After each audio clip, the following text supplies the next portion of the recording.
Ótima semana, boa noite para você de casa. Agora o NTV News sobe para 557 o número de óbitos por Covid em Patos de Minas. Mais de 500 novos casos da doença foram confirmados no boletim epidemiológico.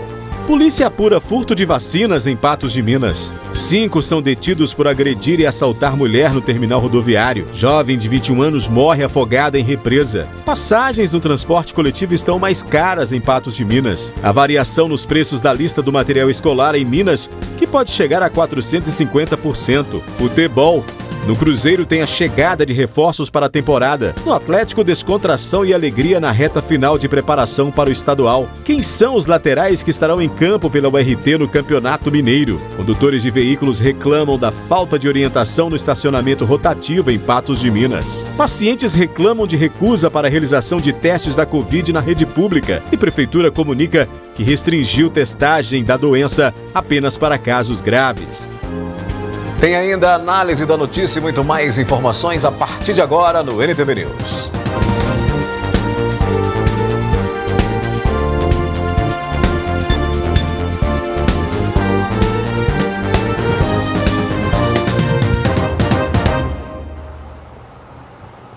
Após a Polícia Militar ter apreendido na noite da última sexta-feira 8 frascos de vacina utilizados na imunização contra a Covid-19 em Patos de Minas, durante a ocorrência de combate ao tráfico de drogas, a Prefeitura publicou nota esclarecendo que está colaborando com os levantamentos a respeito do caso. A prisão do rapaz de 24 anos ocorreu num condomínio situado na Avenida Marabá, no bairro Alto Limoeiro.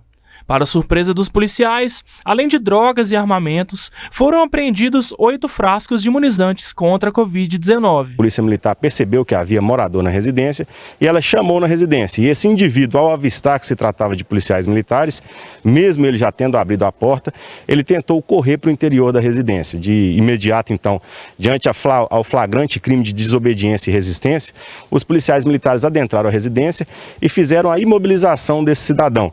Ele então informou que havia substâncias entorpecentes em sua residência, pelo que foram encontrados 10 comprimidos de êxtase, maconha, 8 porções de cocaína, além de um revólver calibre 38. Mas o que chamou de fato a atenção foi a presença ali na residência de 8 frascos de vacina Covid, sendo 4 da Pfizer e 4 do Instituto Butantan. Em nota, a Prefeitura informou que os frascos subtraídos não prejudicaram o fluxo da vacinação contra a Covid-19 no município e que eles provavelmente teriam sido furtados em dias alternados para que não houvesse constatação do sumiço dos imunizantes. Já com relação à vacina, ele nos repassou que foi através de sua namorada, que é técnica em enfermagem, faz o curso de técnica em enfermagem em uma escola da região, que estava trabalhando diretamente na aplicação de vacinas. Então, pelo lote, nós fizemos imediato contato com a secretária de saúde, a senhora Ana Carolina, e ela nos repassou que esse lote havia sido extraviado provavelmente em agosto ou setembro do ano passado. Ainda de acordo com a Prefeitura de Patos de Minas, não houve participação de funcionários no furto dos frascos. Por meio do inquérito que será realizado pela Polícia Civil, será possível constatar se os imunizantes, que renderiam 80 doses, teriam sido comercializados, já que os frascos se encontravam vazios durante a apreensão. Todos estavam vazios, apenas um do Instituto Butantan que havia ainda um resto do produto. Porém, em contato com a secretária, ela nos repassou que todos eles provavelmente devem ter sido subtraídos ainda cheios. O rapaz de 24 anos é conhecido no meio policial e possui passagens por tráfico e consumo de drogas. Ele vai responder pelo delito de tráfico de drogas. Já a sua namorada vai depender daquilo que for aclarado ali no inquérito que será processado aí pela Polícia Civil. Pelo menos 5 pessoas foram detidas no fim de semana após uma mulher ter sido vítima de assalto e agressão no terminal rodoviário em Patos de Minas. Foram presas neste sábado 5 pessoas responsáveis por assaltar e agredir uma mulher que esperava aqui no terminal rodoviário. A vítima relatou aos policiais que, enquanto aguardava, foi abordada por um dos criminosos e levada para um lugar escuro, onde outras 4 pessoas aguardavam por ela.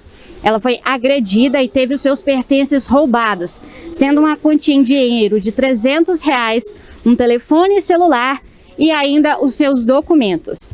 Assim que ela conseguiu se livrar dos criminosos, ela conseguiu também acionar a polícia militar e relatou para eles as características daqueles que a haviam agredido, Sendo assim, a polícia conseguiu localizá-los e prendê-los.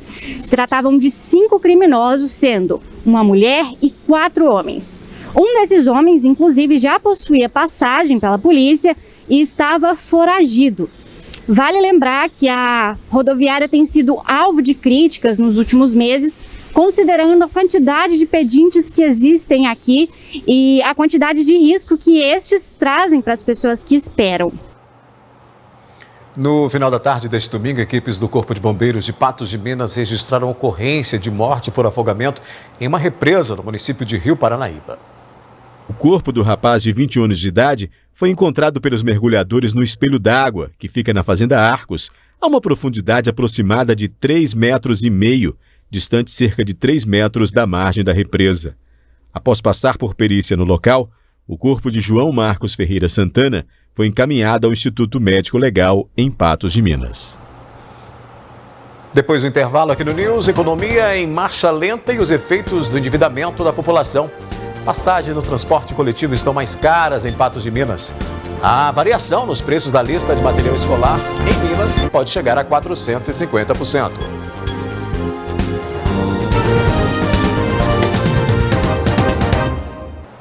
O cenário econômico para este ano de 2022 ainda é visto com preocupação diante do nível de endividamento da população, que é o mais alto em 11 anos. E essa condição deve atrasar a reação da economia. Vendedora ambulante, Cristina não está conseguindo pagar as contas que estão atrasadas, situação que vem desde o início da pandemia. Ela está bastante endividada. O que eu ganho hoje, mal está dando para me pagar uma pensão onde eu estou morando. Antigamente, antes da pandemia, como eu disse, a gente ganhava bem aqui na rua. Dava para sustentar, eu pagava um aluguel bom, eu tinha uma vida mais ou menos. Eu tinha um dinheiro guardado, hoje eu não tenho nada. Meu nome foi para o SPC, para o Serasa e eu estou aí no vermelho. A Cristina está entre os milhões de brasileiros que não conseguiram equilibrar as finanças. Uma pesquisa feita pela Confederação Nacional do Comércio mostra que o endividamento das famílias no país foi o maior nos últimos 11 anos. Em 2021, o nível de endividamento da população brasileira subiu ainda mais em relação ao ano anterior. Aumentou 10% em média, atingindo a casa dos 70%. Isso quer dizer que 7 em cada 10 famílias brasileiras estão endividadas ou contraíram dívidas no sistema financeiro. A pandemia, o desemprego e a inflação alta foram gatilhos para agravar a situação. Muitas famílias contraíram ainda mais dívidas para sobreviver e caíram na armadilha de parcelar a fatura do cartão de crédito. Não é à toa que ele, o cartão, mais uma vez, foi o maior vilão dos endividados, citado por 82% das famílias nesta situação. A inflação ela corrói o poder de compra das famílias, né? Então, o que significa que cada vez mais o consumo das necessidades básicas, né, como alimentação, aluguel, transporte, acaba ocupando uma parcela maior da renda, né, das pessoas. E aí isso significa que elas acabam tendo que postergar o pagamento da dívida, né? Ainda de acordo com o levantamento feito pela Confederação Nacional do Comércio, quanto mais pobre, maior o endividamento. As famílias de baixa renda sofrem mais com reajuste de itens básicos como energia elétrica e o gás de cozinha. Já para o segmento de renda mais alta, o que mais pesou foi o transporte impactado pelo reajuste dos combustíveis. E ir ao supermercado encher o carrinho tem sido uma cena cada vez menos comum para muitas famílias brasileiras que diminuíram a lista de compras. A carne é o principal, e alguma fruta, kiwi, manga, ficaram muito mais caros. E o óleo está mais caro, o feijão está muito mais caro. Um arroz melhor que comprava teve que diminuir também, comprar um mais barato. Funcionária pública Liliane mostra um caminho para tentar equilibrar as contas. Ela estabeleceu prioridades.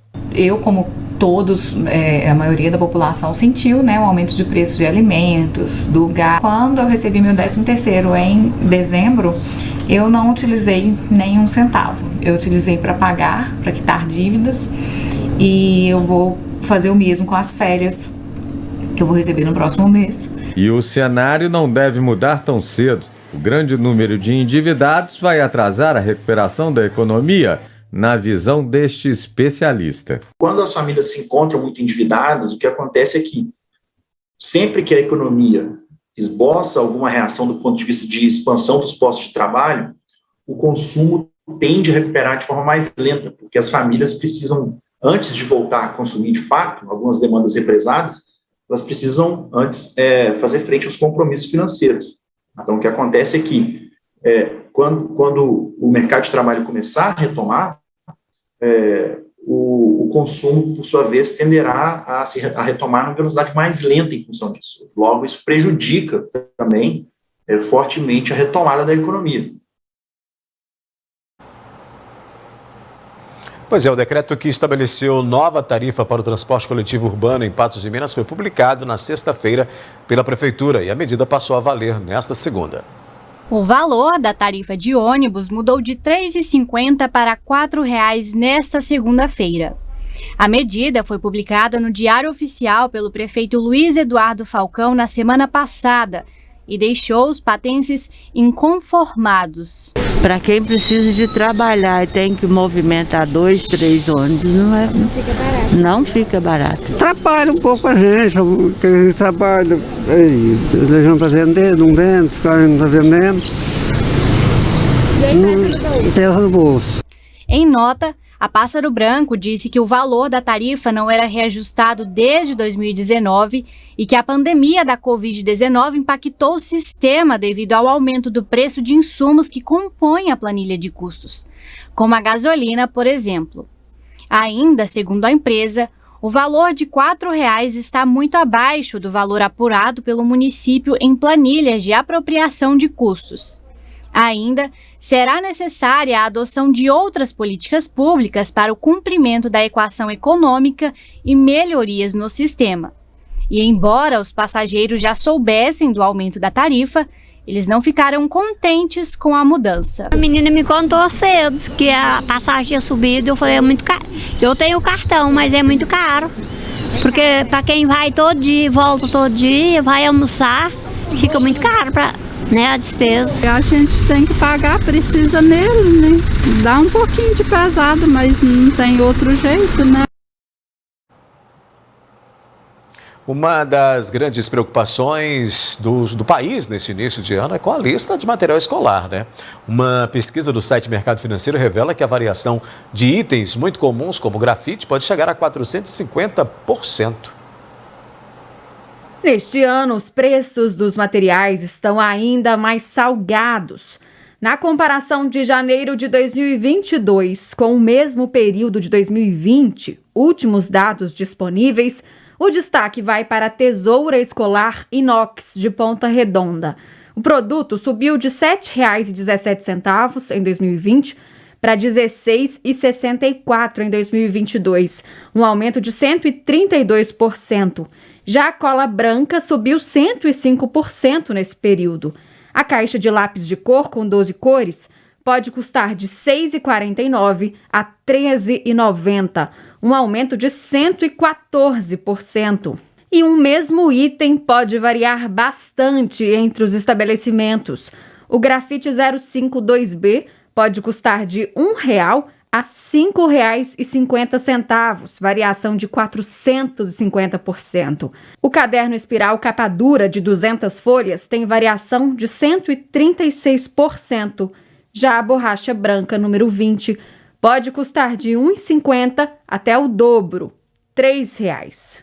Esses aumentos são justificáveis em virtude, muitas vezes, do aumento do dólar.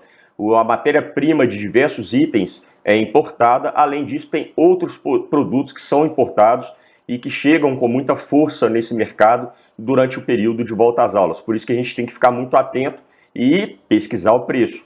E vale lembrar que agora, na segunda quinzena, há uma concorrência maior entre os estabelecimentos. Então a dica para os pais é mesmo pesquisar. Do jeito que está, dificilmente o pai vai dar conta de comprar a lista de material escolar toda logo no início do ano, porque já tem diversas outras contas, como IPVA, IPTU, matrícula, o cartão de crédito que veio do Natal, férias, então isso pesa bastante. Outra outro detalhe também importante, os pais não podem ser comodistas de comprar somente em um lugar, porque ele vai achar mais caro.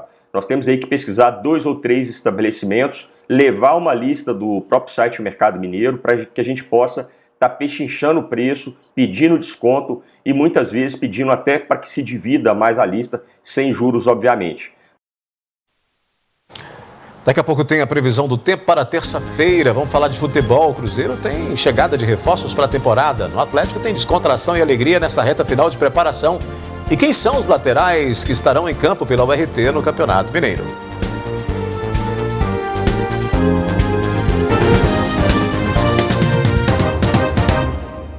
Vamos falar de futebol agora aqui no News. No Cruzeiro, ainda em reconstrução, os reforços estão sendo contratados pela gestão de Ronaldo. Alguns acabaram de chegar e outros ainda devem ser integrados ao Grupo Celeste. Em sua primeira coletiva, William Oliveira, novo volante do Cruzeiro, falou sobre a expectativa para a disputa do Mineiro pela primeira vez e o impasse envolvendo o pagamento do Transferban que pode impedir a Raposa de inscrever novos jogadores. Já fui feliz em 2 estaduais que eu passei, em Goiânia, que eu fui campeão com o Goiás, e o Catarinense com a Chapecoense. E o que eu posso dizer é que é um campeonato muito difícil, um campeonato que nos traz muita dificuldade, não existe jogo fácil. Sabemos da dificuldade que é o campeonato, mas sabemos também da nossa qualidade, do que nós estamos apresentando no dia a dia. Isso faz com que nós criamos expectativa muito grande de nós mesmos. Eu acredito que se nós tivermos o mesmo desempenho, a concentração, toda a coragem, toda a vontade de botar em prática tudo aquilo que a gente vem treinando, eu creio que a gente vai fazer um estadual muito, muito bom. E sobre essa questão da nossa inscrição, eu acredito que a situação vai se resolver, acredito que o pessoal vai tratar e nós vamos poder estar em campo aí no estadual, se Deus quiser. William, que chegou ao clube após o início da pré-temporada, falou também como tem sido treinar sob o comando do técnico uruguaio Paulo Pesolano. Consigo dizer o que foi da última Série B, né? O que eu posso dizer que está sendo daqui para frente, desde quando eu cheguei, né? Muita intensidade, um treinador muito bom, com ideias muito boas, ideias atuais. Isso, eu sou um cara que gosto de informações, gosto de coisas novas, principalmente ali na minha região, na minha posição, e ele foi um jogador, foi volante, e quando eu cheguei foi o que eu falei para ele: eu quero todas as informações, todas as dicas que você puder me dar da posição. Isso aí, com certeza, eu vou querer todos os feedbacks possíveis para que eu possa crescer dentro da posição e dentro do Cruzeiro também. Pois é, no Atlético, atual campeão mineiro, brasileiro e da Copa do Brasil, o clima nesta reta final de preparação para o estadual é de total descontração. Nos bastidores do Galo é só alegria. A primeira semana foi de reencontro e trabalho entre os jogadores que fizeram parte do plantel do ano passado, mas também teve espaço para os que retornam ao clube alvinegro e que ficam à disposição da comissão técnica para a temporada que está começando. Muitos foram chamados, mas poucos foram escolhidos, né? A gente teve o privilégio de poder ser escolhido e estar de volta. Confesso que a ficha não caiu, está no clube campeão brasileiro aí que tem grandes jogadores, é uma honra imensa, né?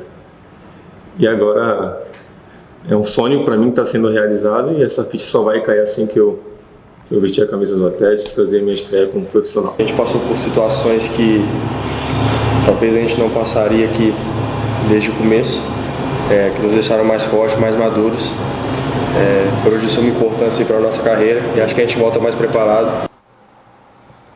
E faltando pouco para a estreia da URT no Mineiro, o time segue com a preparação final antes de iniciar a competição. Hoje nossa reportagem foi conhecer de perto quem são os laterais do Trovão Azul para a temporada. Os laterais ocupam a linha de defesa juntamente com os zagueiros no futebol.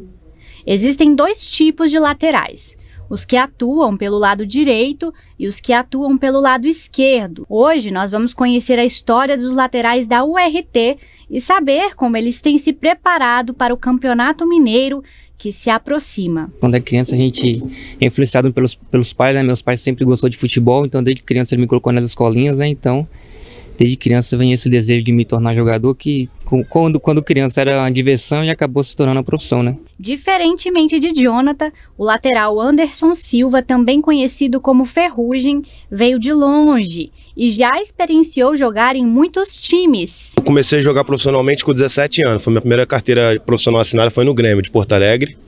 E depois rodei já o Brasil inteiro, Santa Catarina, tudo. Aí os principais times assim que eu joguei foi Inter de Limeira, São Paulo, São Bento, joguei aqui na Patrocinense, agora eu tava no 13 junto com o Fajado também. Agora, com o campeonato se aproximando, a dedicação para com os treinos é mais intensa. Os jogadores contam como se sentem a partir do momento em que entram em campo, ocupando a posição de lateral. A gente sempre procura entrar concentrado, né? Então a gente procura entrar com a cabeça sentada no meio do que tem que ser feito, né? No que o treinador pede, né? Pra gente desempenhar uma boa partida. A gente vem preparado pro jogo, a gente treina já durante a semana toda para quando chegar no final de semana poder sair vitorioso, que é o que mais importa. Quarta-feira, né? Às 5 da tarde tem aí o RT e Cruzeiro no Independência. Mudando de assunto, a semana deve ser com calor e possibilidade de chuva no Alto Paranaíba e no Noroeste. Vamos conferir então os detalhes na previsão do tempo. Previsão do tempo. De acordo com o IMET, a tendência de formação de nuvens com pancadas de chuva e trovoadas isoladas para esta terça-feira.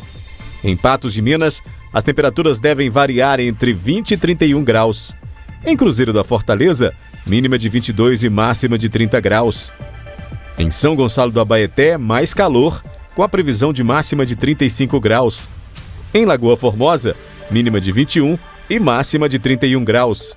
E em Presidente Olegário, as temperaturas devem variar entre 20 a 32 graus.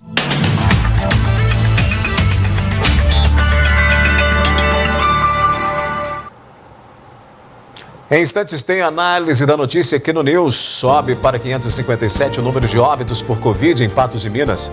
Mais de 500 novos casos da doença foram confirmados no boletim epidemiológico.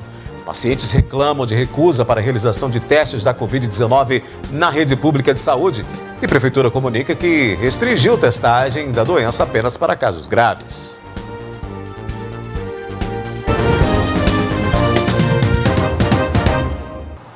Comigo aqui no NTV News, o jornalista e apresentador Gui Boaventura, para a gente dar início à nossa análise da notícia nesta segunda. Boa noite, Gui. Boa noite para você, Odaí. Boa noite ao nosso telespectador. Vamos começar falando de saúde. Com uma imensa demanda de procura pela testagem da Covid-19 em Patos de Minas, a Secretaria Municipal de Saúde restringiu a quantidade de pessoas submetidas ao procedimento até que a situação seja normalizada. A medida tem gerado descontentamento. Foi inaugurado há uma semana o Centro de Testagem de Covid-19 no antigo CAPS, aqui na rua Dona Luísa. A intenção era desafogar a UPA e as UBS, mas aqui a superlotação existiu de modo com que as pessoas precisassem ficar em pé por horas debaixo do sol.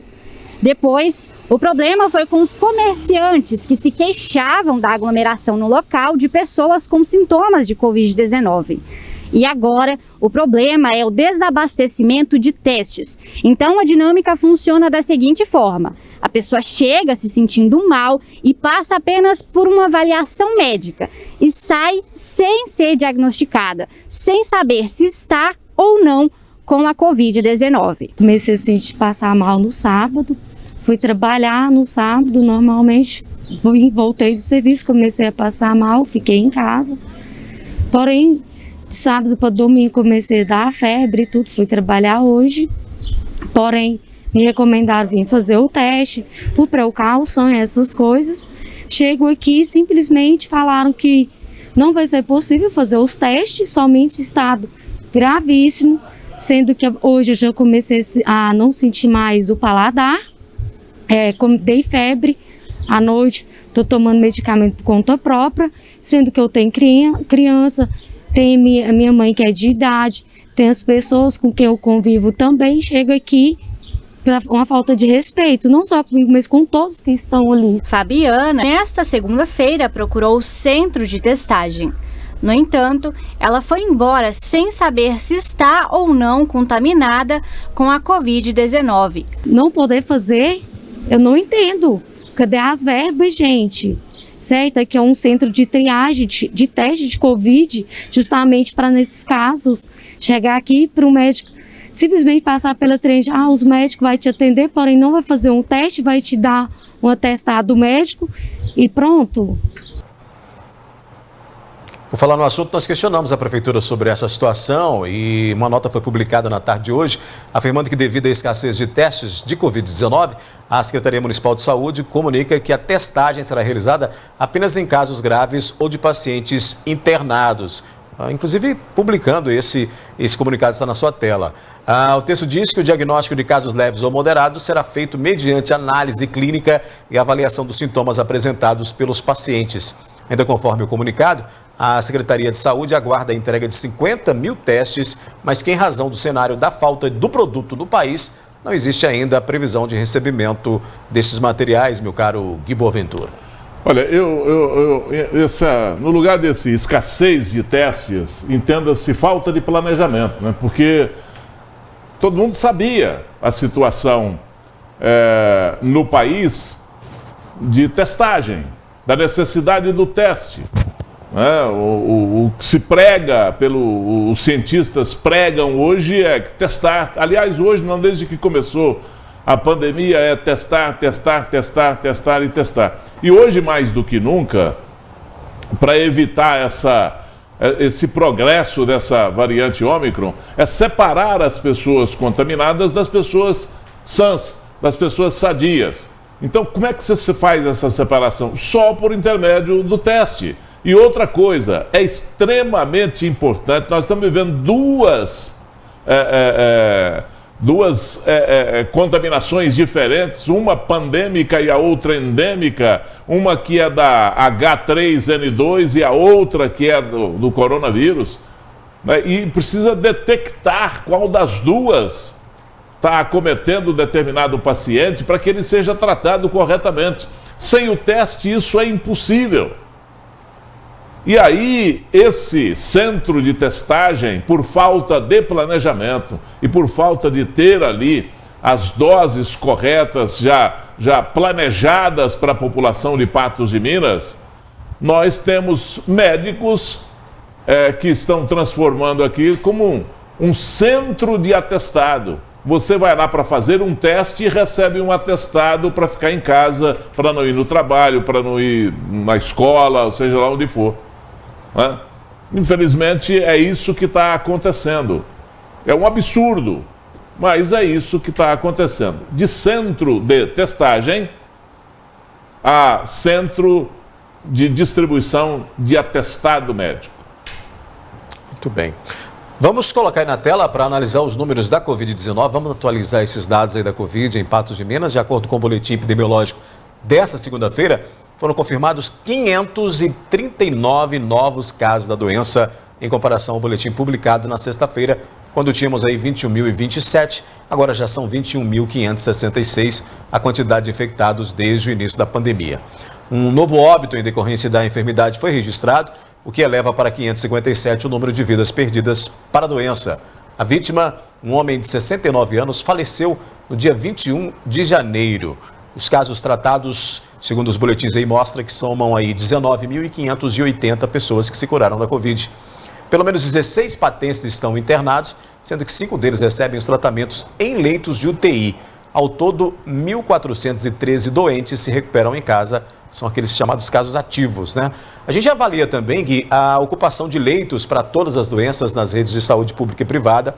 58% de leitos clínicos disponíveis estão ocupados. Em relação aos de UTI, para todas as doenças, a ocupação é de 63,88%.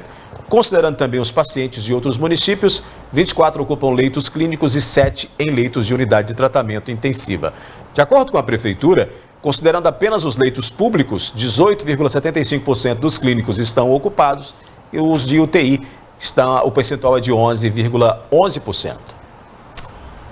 Pois é, nós temos aí uma previsão para que isso aumente. Está aumentando no Brasil inteiro, aqui não vai ser diferente. Vai aumentar também essa ocupação aqui em Patos. Nós ainda estamos no nível tolerável, mas o indicativo é de que chegaremos a níveis preocupantes de internação. Nós temos hoje em torno de quase 1.600 pessoas se recuperando em casa.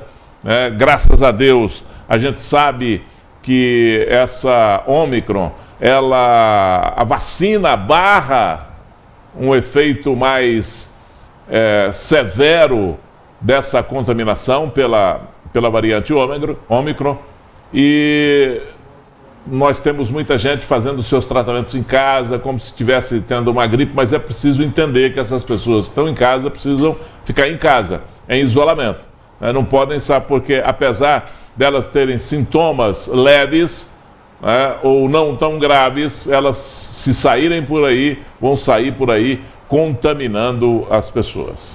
Pois é, esses 539 casos, eles são... É muito, viu, né? Muito. Muito. E desatualizado, né? Porque eles são referentes a 20, 21, 22. 23 e 24, de acordo com a Prefeitura, não foram contabilizados ainda nesse sistema Nós temos, naturalmente, uma subnotificação desses casos por uma condição da população, porque a população não procura, porque não testa, porque não comunica ao sistema público de saúde. Houve, naturalmente, nesse período em que nós tivemos um arrefecimento do nível de contaminação pelo coronavírus no Brasil, houve um distanciamento do poder público em relação à situação, né, em relação ao atendimento. Aqui em Patos, por exemplo, nós não temos mais, inclusive há uma justificativa de que não tem mais verba, por isso é que não divulgam tanto, por isso é que o percentual de ocupação não está sendo divulgado, mas nós temos os hospitais públicos aqui, que são 2, um não atende em leitos clínicos, os leitos clínicos que nós temos à disposição da Covid, para contaminados da Covid-19, são só os leitos clínicos da Santa Casa de Misericórdia de Patos de Minas, né? Isso em se tratando de hospitais públicos. E tem a rede privada de hospitais, que também se coloca aí um determinado número de leitos, mas hoje num percentual extremamente reduzido aos que nós tínhamos funcionando aí, quando tínhamos o hospital de campanha em funcionamento. Todo aquele material foi entregue todo aquele equipamento foi entregue para a Santa Casa de Misericórdia, que agora administra, colocando à disposição, e o que ele coloca à disposição do poder público, o poder público tem que pagar. Não poderia ser de outra forma, tem que ser desse jeito mesmo, porque isso tem custo para colocar um leito de UTI, por exemplo, à disposição do município para receber ou não um doente de Covid com Covid-19. Agora, voltando ao nível de contaminação, nós estamos com esses números crescendo no Brasil inteiro. Nós temos São Paulo hoje com 80% dos leitos de UTI ocupados. Você imagina a ocupação em leitos clínicos na cidade de São Paulo. E isso ainda é subnotificado, porque, como eu estava dizendo, houve um distanciamento do poder público para a real situação, porque teve realmente um afrouxamento na contaminação. Agora é preciso de reatar todos esses laços, e o poder público patina um pouco para acompanhar a velocidade aí do coronavírus nessa variante Ômicron, que é muito veloz, viu, Daí? É muito veloz. Pois é, ainda sobre isso, Gui, o diretor-geral da Organização Mundial de Saúde, Tedros Adhanom, disse nesta segunda-feira ser perigoso assumir que a variante Ômicron do novo coronavírus altamente transmissível é a última cepa que surgirá e que o mundo está no fim da pandemia da Covid-19. No entanto, ele ressaltou que é possível, neste ano, sair dessa fase aguda da pandemia, em que a Covid-19 representa emergência sanitária global, se estratégias e ferramentas como testes e vacinas forem aí utilizados de forma abrangente. O diretor acrescentou ainda que as condições atuais são ideais para que surjam mais variantes, Gui. Você não pode falar que não vai surgir outra variante, né? Agora, tomara que... E, aliás, a tendência, de acordo com os especialistas, de acordo com os cientistas, a tendência é que a cada ano tenhamos uma cepa diferente do coronavírus e que nós vamos tratá-lo como a gripe. né, com vacinas anuais, né, como nós fazemos com a H1N1, né, com a influenza, né, que agora já está na H3N2 e uma variante chamada Darwin aí, que essa é a que está que preocupa principalmente nos grandes centros do país, onde há, no Sudeste, por exemplo, onde há uma certa variação de temperatura com uma amplitude térmica muito grande. Isso prejudica, né, apesar de estarmos aí no verão. Mas há essa expectativa, só que durante alguns anos, eu estava acompanhando inclusive isso hoje, durante alguns anos nós poderemos ter que vacinar toda a população todo ano, até que se conscientize, até que tenhamos certeza de que o vírus não é letal, não vai matar a gente. Se bem que é o seguinte, o vírus da influenza mata a gente até hoje, né? Mata. Não tem, sabe? Então, essa letalidade aí, ela é relativa e ela é proporcional. Pois é, Gui, vamos fazer um intervalo rápido e já a gente continua com a nossa análise. Família suplica por vaga para tratar paciente com câncer. E você vai ver que condutores de veículos reclamam da falta de orientação no estacionamento rotativo em Patos de Minas. Em meio à grande movimentação de veículos no centro de Patos de Minas e a procura por uma vaga para estacionar, motoristas reclamam da falta de informações sobre o estacionamento rotativo. O estacionamento rotativo também é conhecido como Zona Azul e, em geral, é criado nos centros urbanos para melhorar o tráfego de veículos e a disponibilidade de vagas, permitindo com que as pessoas possam estacionar e realizar os seus afazeres nas áreas próximas. Em Patos de Minas, faltam orientações para os motoristas, principalmente aqueles que não moram na cidade. Muita gente de fora que vem pra cá, né, que precisa. E tem uns, assim, a maioria das pessoas não sabe, né, que aqui é a mesmo da cidade, né? Falta essa informação aí mais incisiva pro pessoal, principalmente quem tá na cidade aí de passagem, né? De um lado, temos motoristas sendo surpreendidos por falta de orientação e de outro, motoristas insatisfeitos com a não supervisão dos agentes de trânsito. Eu acho muito importante porque a gente que trabalha aqui no comércio, né, o pessoal chega e reclama que não tem lugar para estacionar. E como tem muitos anos que eu fico aqui no centro, a gente vê, né, que as pessoas param os carros 8 horas da manhã e só sai 6. Você consegue lugar de estacionar, né? Que realmente aqui em Patos é muito difícil, né? É uma forma de poder melhorar um pouco, né, e disponibilizar mais vagas de automóveis aqui no centro da cidade, porque já é muito concorrido, né, as vagas, então acho que é uma forma de tentar equilibrar um pouco mais, né? Nós entramos em contato com o supervisor da empresa responsável a fim de um parecer, mas o mesmo alegou estar de férias e não quis se pronunciar. No entanto, ele sugeriu um outro contato que não nos atendeu. A mensagem era de que o número é inexistente. E aí muitos motoristas, proprietários de veículos, acabam ficando sem saber de que maneira proceder, até com relação a adquirir o crédito. Porque aí quem já tem um aplicativo, eu já tenho um aplicativo, sei que você pode comprar ali pelo cartão, você pode ir até numa loja que vende, comercializar, mas para muitas pessoas isso ainda é uma informação que não foi divulgada, não tem uma amplitude na informação para que chegue a todos, né, Gui? Essa situação é uma situação que a gente não consegue entender, né? Por que dessa situação? Porque nós temos aí porque isso é um serviço. É um serviço do município que ele dá a concessão para uma empresa explorar esse serviço, que é a aplicação do sistema rotativo de estacionamento, para surgirem vagas para as pessoas não, por exemplo, quem trabalha no centro, não vir para o centro, estacionar o carro na porta da loja e ficar ali estacionado ocupando uma vaga o dia inteiro, essa vaga ser rotativa para dar mais oportunidades às pessoas. Apesar de inconstitucional, é um meio razoável, né, para resolver esse problema de estacionamento no centro das cidades, principalmente aqui na cidade de Patos de Minas, onde o centro é pequeno, né, e as ruas mais estreitas, e nós temos um movimento muito grande, muito concentrado no centro da cidade e precisa de fazer esse estacionamento rotativo. Agora, você que está me assistindo aí, sabe como faz isso? Não? São poucas pessoas que sabem.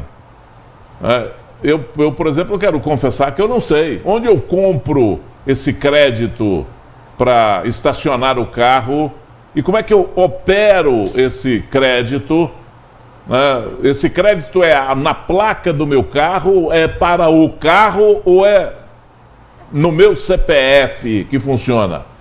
Porque nós temos uma pessoa da casa hoje aqui que foi multada porque o crédito não estava no seu CPF e a vaga é para mim. Eu posso chegar de qualquer veículo, a vaga é para mim. Não é para um determinado carro. Porque às vezes você tem família que tem 2 carros. Tem família que tem até mais. E você tem que fazer isso para cada carro ou você pode comprar uma vaga, o direito a usufruir de uma vaga no sistema rotativo em seu nome. O direito é seu ou é do seu carro? Isso não está explicado. Não teve uma campanha, não tem campanha, você não sabe onde comprar esse crédito. Se chegar uma pessoa de fora que, no mínimo, vai ser multada, vai recorrer e vai ganhar. Porque não teve a informação, não tem tanta informação a respeito disso. A prefeitura não está nem aí para esse tipo de problema que está acontecendo.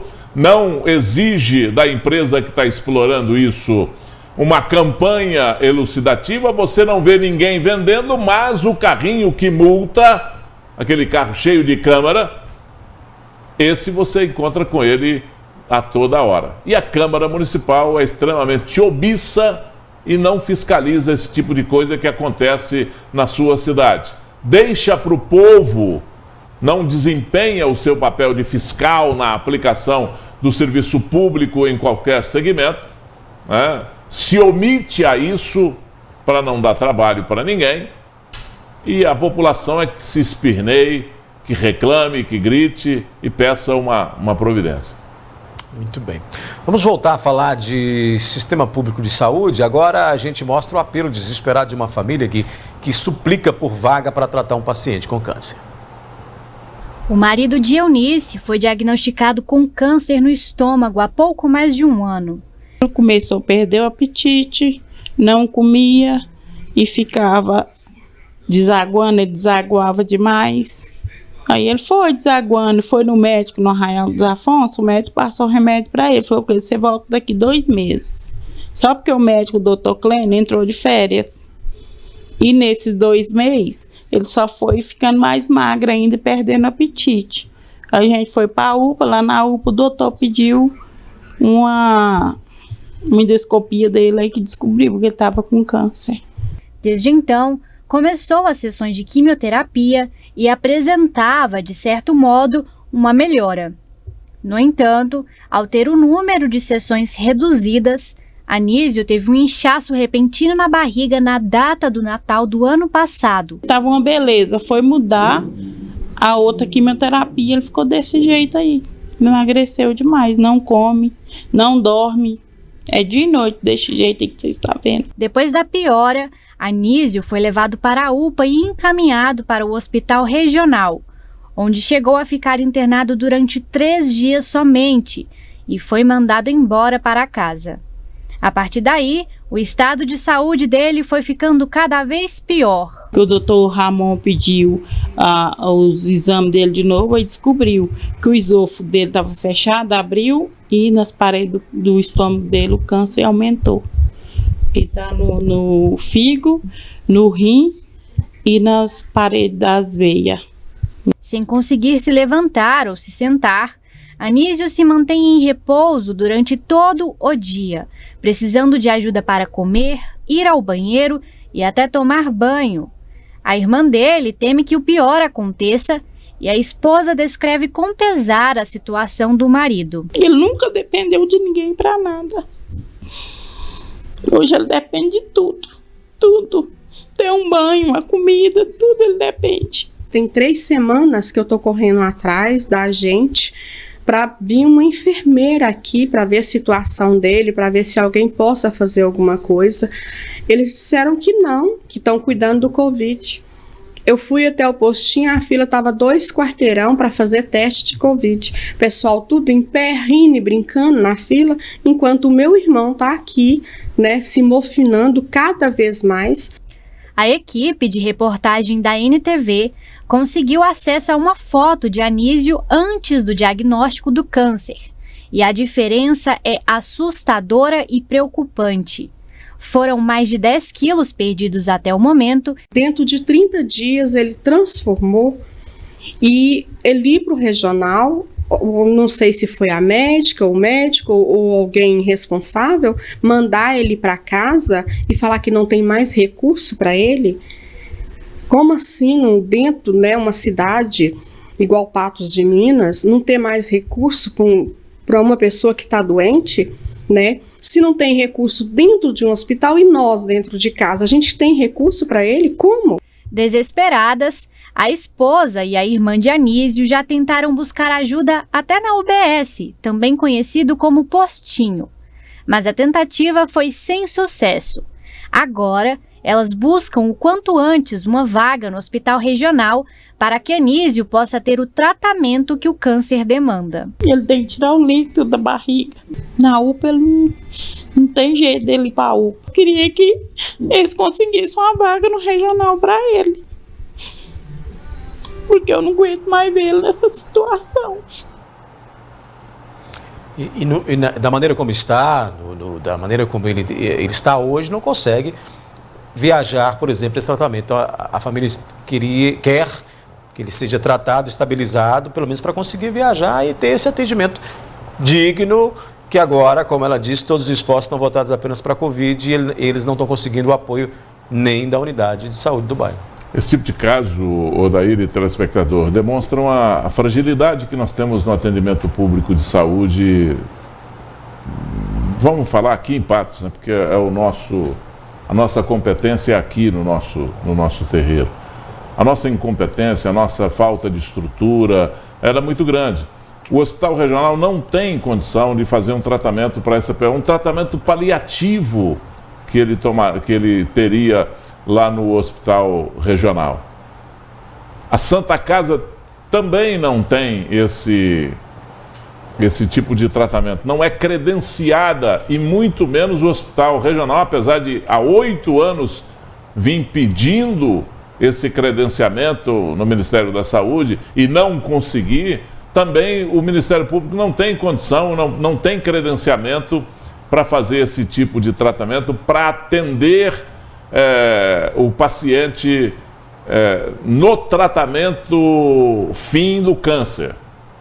Ele não tem isso aí. Esse senhor devia ter sido colocado numa ambulância e levado para um hospital de referência em qualquer parte do estado de Minas Gerais, para ele ser tratado, para ter um tratamento digno e mesmo que se for um fim de vida, ter um fim de vida digno. Porque, como a irmã falou, ela mandou ele porque não tinha mais recurso. Como não tem mais recurso? Se não tem a possibilidade da cura, tem a possibilidade da dignidade, para a pessoa não ser colhida pela morte num leito dentro de casa com um sofrimento terrível, porque quem já viu, quem sabe de uma pessoa com câncer, e principalmente um câncer no estômago, e esse aí já virou metástase, já espalhou para outros órgãos do corpo, é um sofrimento terrível. E aí não tem proatividade do município para tomar uma providência. Quando é que vai ter? Em que situação que teremos? Ou o serviço público de saúde é isso aí?